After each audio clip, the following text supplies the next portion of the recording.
This podcast is brought to you by New Life Ministries. Welcome to the Every Man's Battle podcast. I'm your host, JJ West. On this podcast, you will hear honest conversation and encouragement for living a life of sexual integrity. Let's get to today's episode. Hey, everybody. Welcome to Season 2 of the Every Man's Battle podcast. It's kind of crazy that we've made it through an entire season and we get to do another one. So I'm JJ West. I'm one of the co-hosts of the Every Man's Battle podcast. I'm a licensed marriage and family therapist, one of the presenters at the Every Man's Battle Intensive. And I'm right here in studio with Doug Barnes, 29 years being a licensed professional counselor. And I've facilitated groups at EMB. I've led the workshop a couple of times. I've been around the ministry for a long time, and I am thrilled to be back doing this again. Absolutely. And it's great to be back in the studio with you. Yes. We've missed this. You know, we took some time off after we closed out season 1, and we took some time off to reflect on what happened in season 1, which we want to share some of the highlights from season 1 with you. But we also took some time off to think about what we wanted to talk about, and really maybe a better way to say it is what we felt like God wanted us to spend time on for season 2. So we took some time to do that. Of course, we led a bunch of intensives and workshops in between, maybe took some family vacation time in between, maybe did some reading, maybe met with some clients, that sort of thing. It's been a busy season, this off season, if you will. But I did want to highlight a few things from season 1 that you may not be aware of. Number one is that we had listeners in over 50 countries listen to season 1 of the Every Man's Battle podcast. That blows our minds. I mean, way beyond anything that we imagined. And that's how God works, right? Sure. Is that He does far more than we can ask or imagine. We were able to meet several listeners at the Every Man's Battle Intensive. They would come up and let us know, hey, I found out about the workshop through the podcast, or I've been listening. Our small group at church, our men's group has been listening and going through the material and talking about it together, which that really encourages our hearts to hear that. That's awesome. So we're glad that that's been happening. We also know that there are many who have taken advantage of the discount. If you are a listener to the Every Man's Battle podcast and you want to go to the Every Man's Battle Intensive, you actually get a $50 discount on your registration fee if you just put in the code EMBPOD, EMBPOD. You get a $50 discount, and we know several people have taken advantage of that. But we also know that there's some that they would like to go to the intensive, but the truth is that financially they just can't make it happen, and we don't want anyone to not go and not get the help that they need simply because of finances. So we want to just reiterate something that we talked about last season, which is never let finances be the hindrance. There are scholarships available for those who have that financial need. All you have to do is call 1-800-NEW-LIFE and talk to them about what your need is, and they're going to get you in the process of applying for and getting the scholarship so that you can attend the very next Every Man's Battle Intensive that's near you. So make sure you take advantage of that. As well, of course, we've continued to, like I said, we've continued to lead workshops, we've continued to lead intensives, and so we also know that some people have been to the Every Man's Battle Intensive, but maybe their wife has yet to go to Restore. And so there's a discount for those who've been to Every Man's Battle. There's a discount for your wife to attend Restore. There's also, I think there's a discount for you to attend the marriage workshop. And so we would encourage you to look into those as a potential next step for you. And of course, you continue to lead 600 sustained victory groups a week, something close to that. Close. A few. Yeah. I've got a few groups here still, and I, just like you, I hear a lot. Hey, Doug, I found the podcast. We're using it in our group as a small group discussion time, and so it's really reaching. The subjects that we're talking about are really reaching men's hearts, and it's been really cool to hear. Yeah, kind of overwhelming at times, just to know that what we're doing is making an impact. Yeah, and that's really cool. And it seems to be bigger than just we're just talking about sexual integrity. Obviously, that's our main focus.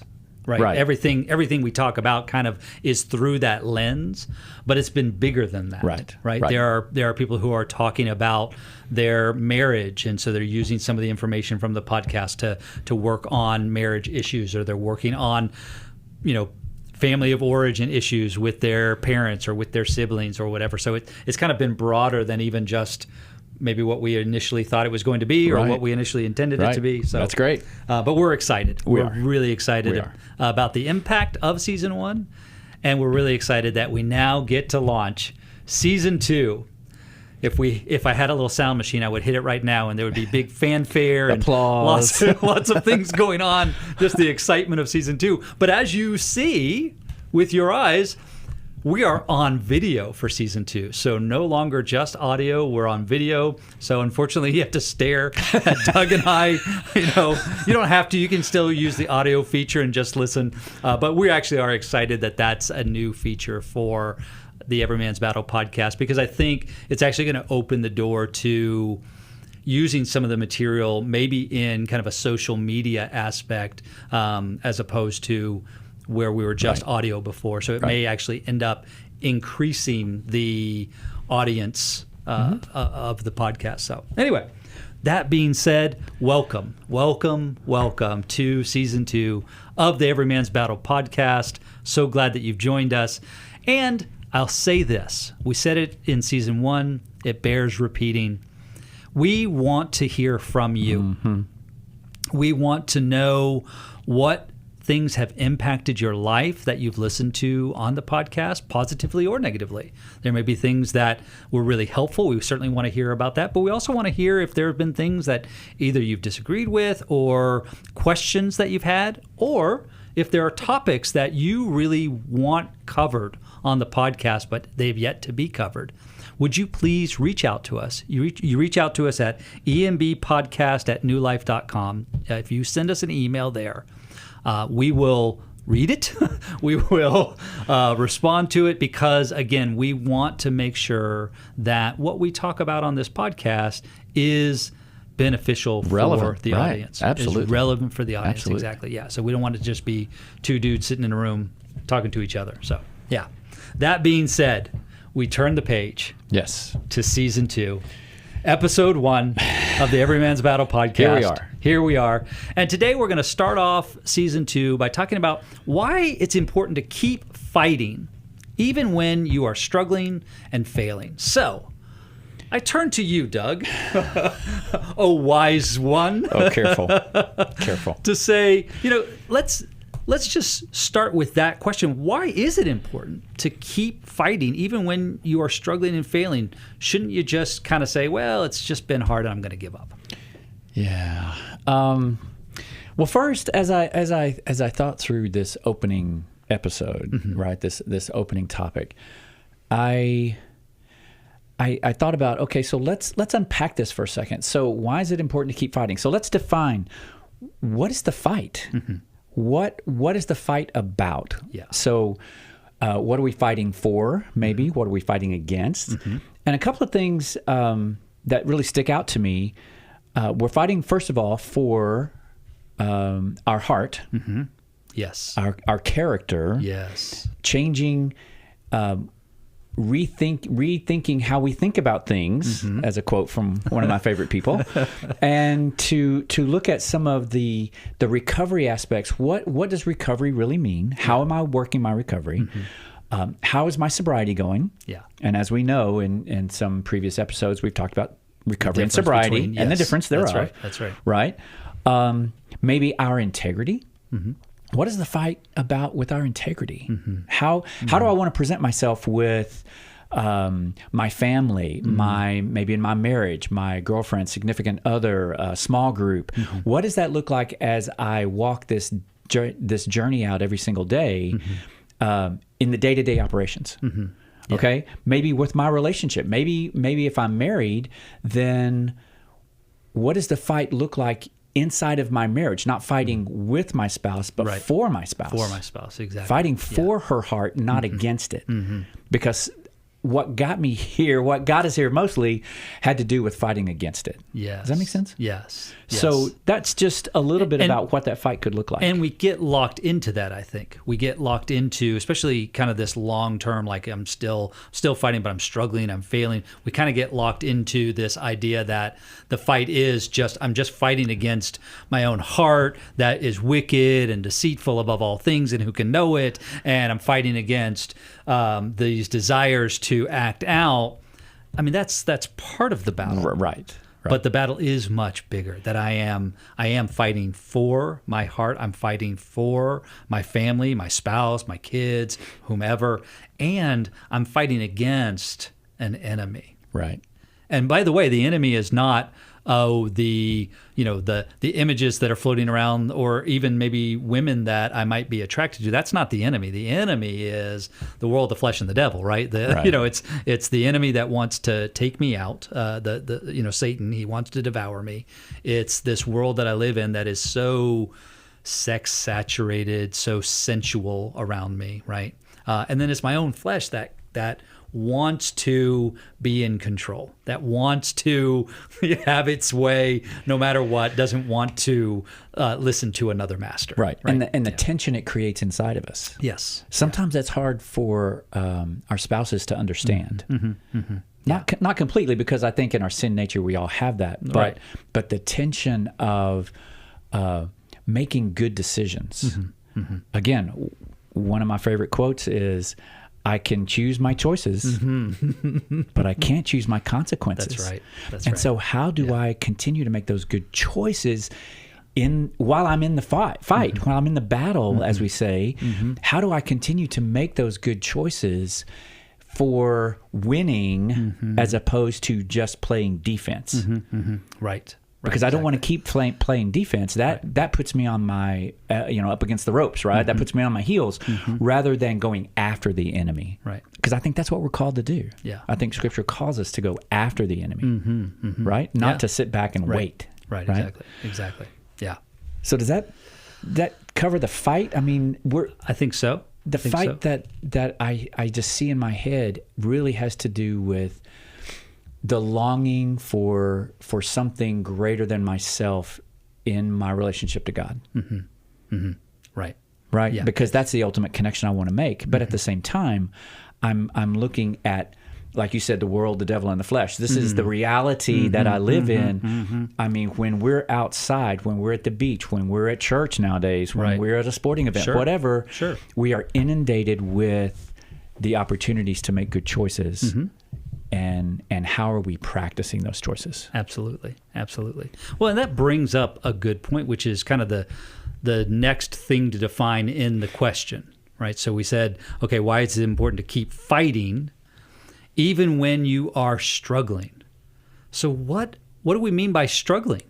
What's the struggle about? Yeah, so we define that as a process. The struggle is not an outcome. It's if I could only end this, when is it going to end? When is it going to stop? Well, it never stops. Right. It's how we handle it. Yeah. And so when I'm in the struggle, so the question is, why is it important to keep fighting when we're struggling? I tell all the guys in my practice that if you're struggling, that's an opportunity to work. That's an opportunity to grow. Yeah. Oftentimes I look at that as, I don't want to struggle. Right. That hurts. That's hard. I would like my life of ease, please. Right. 72 and partly cloudy, as we've heard. Yeah. And that means that I'm inside this fight. Yeah. And so I have to look at how important is that struggle? Yeah.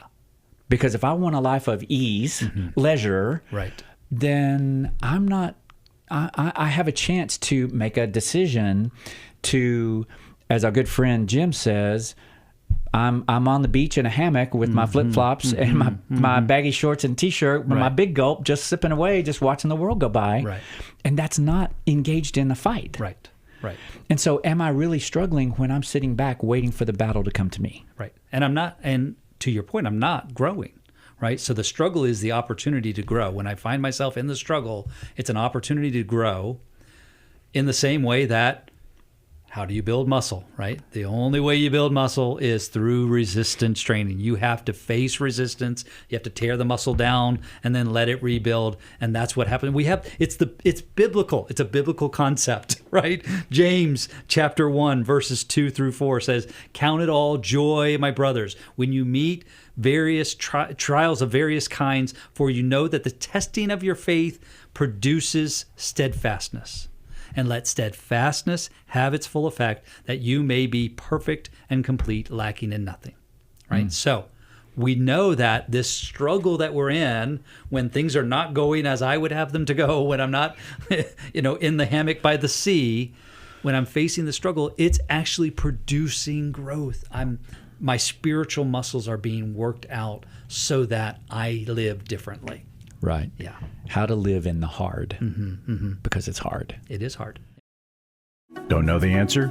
New Life can help. My 15-year-old niece is cutting. I'm confused on what I should do. I have an eating disorder. I'm trying to find help. I have a question about my 15-year-old stepson. I need to learn how to connect with people. Call us at 1-800-229-3000 Monday, Tuesday, or Wednesday at 1 p.m. Eastern, 10 a.m. Pacific, and our expert team of counselors and psychologists can answer your questions about your life. 1-800-229-3000. So let's talk about a few things of the struggle. Yes. Okay. Sexuality, sensuality. Okay, let's talk about TV, Right. film, Right.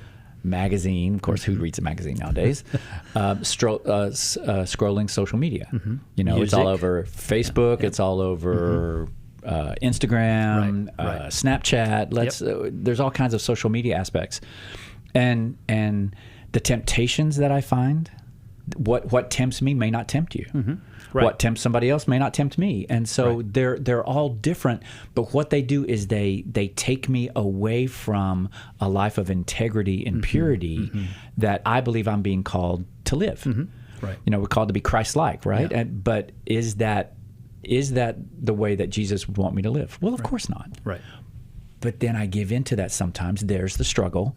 So there's this tension of the one guy on one shoulder and the other guy on the other shoulder saying, don't do that. It's really bad for you. And the other guy saying, it's not going to hurt you. Yeah. And for so many of us, we give in, not understanding the truth about the hurt that it causes us. Right. Not actually taking the time to think about the consequence that comes with that choice. We're just making the choice for, it's going to feel good for a little while. It's going to, give me warm, fuzzy feelings or whatever. I'm going to feel more masculine, whatever it is. But I'm not thinking about the consequence that comes with that choice that I don't get to choose, because it automatically comes with it. Right. Right. And some of that comes through neurochemistry, which we're going to talk about throughout this season. Absolutely. We're going to talk a whole lot about more the brain. Yeah. But in the neuroscience of that, when I'm in the throes of this, as we're calling it, struggle, I'm not thinking about consequences. Right. I can choose my choices, but I can't choose my consequences. So sometimes out of those consequences, I need to do some work. But at the same time, I may not know exactly what's driving me through this struggle. My temptations. Maybe I don't have good boundaries set up. Right. We did a one last season on boundaries. Yeah. In fact, whole we series. did 2 or 3. Yeah, right. Yeah. We did 2 or 3. Yeah. And so it's understanding what are the perimeters of my life that I need to be putting in place to keep myself safe. Because when I keep myself safe, I'm keeping other people safe too. around me. Right. They get to benefit from my hard work. Right. Absolutely. Even though it may, as my dad would say, it may put me out. It may be hard for me, or I may have to work late, or I may not get things done at home, or I may not get to do what I want to do, or engage in a hobby. But is that really why we're here? Yeah. In our struggle, sometimes we start to tell ourselves messages that aren't true. Like, God's mad at me. That's why I struggle. Right. I'm fundamentally broken. I can't. Yeah. I'm not just spiritually broken, because this is that principalities, flesh, and the devil, and all that, right? So I'm fighting not against flesh and blood, but in some cases I am, because I live in a physical world. Right. And sometimes those temptations are they seem larger than life. And so the tension of that struggle is, I know what I need to do. Oh, what does this sound like? And yet I don't do it. And so there's some truth in that, right? Yeah, I think I've heard that. I've read that somewhere before. Somebody we all know said that. And so shame sometimes comes out of that, because I want to do the right thing. Yeah. And yet I keep not doing the right thing, which is the fight in the struggle. Right. Well, and so what's interesting here is that the struggle, like if I was successful all the time, like it was no struggle, it was easy. Temptation comes, nah. Temptation shows up here, nah, I'm not interested, right? If that's all it was all the time, what would happen, I believe, is that I would miss doing the inner work of why I'm tempted in the first place. Like what's going on within me, because it's not oh, I'm just oversexed and looking for more sexual stimuli. There's so many primary drivers that are behind that. And so when I'm still in the struggle, when that temptation still finds that hook in me, and I got to do the hard work of resisting, I got to do the hard work of saying no, I got to do the hard work of, I there's part of me that wants to go down that path, but I know it's not healthy for me. When I'm doing that, it's forcing me to look at, well, why?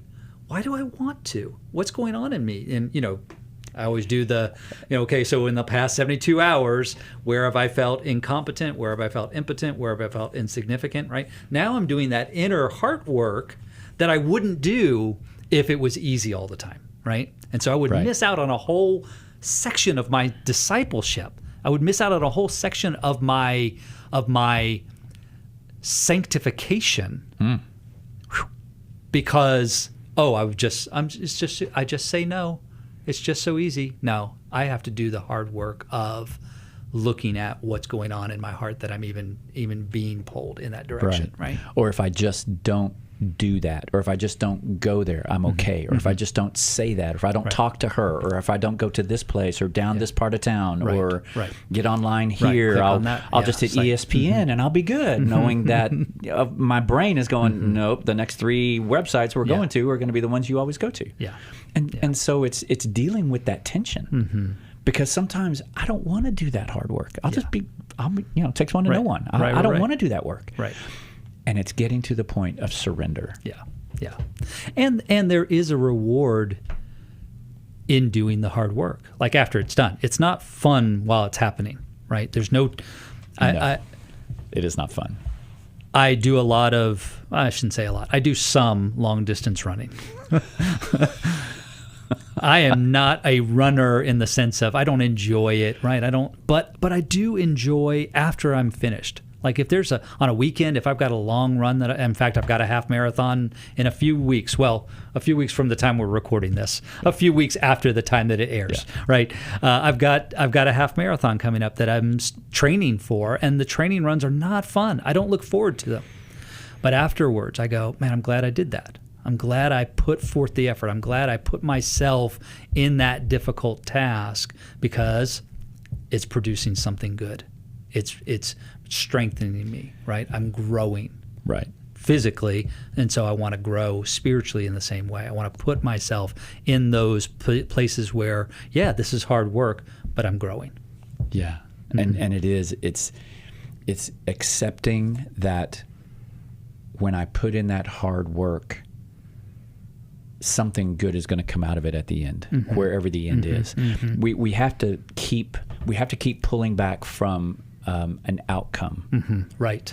Exactly. That's why I said at the beginning, the struggle is a process. It's not an outcome. That's exactly right. Where when I'm finished struggling, whew, okay, glad that's over. I can't say that. Yeah. Not in recovery. Not when it comes to recovery. Not when it comes into recovery. I get to say that when the race is over, but I don't get to say that in recovery. And that's exactly a good distinction. Right. That's a good distinction, because the difficulty with the struggle is sometimes how I distance myself from the things I need to be doing, those places of connection, those places of looking at insight, looking inward, looking into myself and saying, something's not right here. Even though some of the messages I may be telling myself are things like, am I broken? Right. Is something really wrong with me? Right. I'm not like you. You don't struggle like I do. You don't have the same thoughts that I do. Right. Of course, what I'm just getting what you've presented to me, not necessarily what's actually going on. Right. And I'm comparing myself right to the presentation. Correct. It's the social media, right? I read everybody else's posts, and everybody's always on vacation. Everybody's always just 5 pounds under their high school weight. I was going to say displaying a six pack, right? That's right. all. Yeah. And it's like, oh, I look at me. Oh, I'm not like them, right? Right. But I'm only seeing a snippet of their life. I'm not seeing the whole thing, right? Right. Yeah. Everybody is struggling with something. Everybody's struggling with something. And how can I understand that and give myself some grace to identify that struggle and to stay in that struggle? Yeah, absolutely. So I'm looking at the time, and I'm saying to myself, well, we've got about, 6 or 8 more points that we want to cover on this topic. We do. So here's what I think we ought to do. I think we're going to extend this to an episode 2. Okay. This will be a double episode to kick off season 2 baby. with a double episode. Yeah. And in that, what I want to encourage the listeners is you may be somebody who is, and we haven't even gotten to the place where we're defining the failing part of this question yet, but we're going to. And that's coming, right? That's going to come in next episode, next week. But if you find that you have been struggling and it feels like I'm failing more than I'm succeeding, or I'm certainly failing more than I want to be failing, I want you to consider doing 2 things. Number 1 is I want you to spend some time in prayer, asking God to help you look at what's going on. Maybe what are some of the things that might be contributing to? Maybe I am putting myself in a situation where I'm being lax on my boundaries. And so I'm creating a scenario that's much too difficult for me. So that's number 1, is spend some time in prayer. But then number 2, I want you to consider, who can I tell? Because right now, my guess is that you're struggling and failing in isolation. Maybe not completely in isolation, but largely in isolation. So I want you to pray, ask God to help you identify 1 or 2 people that you could reach out to say, hey, I'm struggling, and maybe I am getting ready to throw in the towel, and I need help. I need some people to surround me. And much like Moses, when his arms got tired and the staff started to droop, and who was it? Joshua and her, right? Stood on either side and held the staff aloft. Sometimes we need that. We need other people to step in. So I want you to ask God to identify 1 or 2 people that you can share with that can help help carry you in this season of struggle. That being said, Doug, what a great way to kick off season 2. It's been awesome. So great to be back in the studio with you. Yeah. So next week, we are going to continue with our theme of why it's important to continue to fight even when I'm struggling and failing. We're going to continue to dig deeper throughout this season on these various topics. We are going to talk about neurochemistry. We're going to talk about how we talk to others, like our parents or our friends, how we do recovery with other people, with our wives. We're going to bring in some guest speakers throughout the season that I'm excited about. Yep. So, man, I hope you're as excited as we are. I hope you might even be more excited than we are for season 2, but I hope you are excited. We can't wait to see what God does with it. Thanks for listening. If you have further questions, we invite you to call 1-800-NEW-LIFE and talk to someone there, or go and visit newlife.com/EMB, and that can give you more information about the intensive that Doug and I help run, and we do it just about every month in some city across the country, so it's probably one near you. So go and check those resources out. And until next time, thanks for listening. Thanks for listening. This podcast is just one of the many ways we can encourage and help you.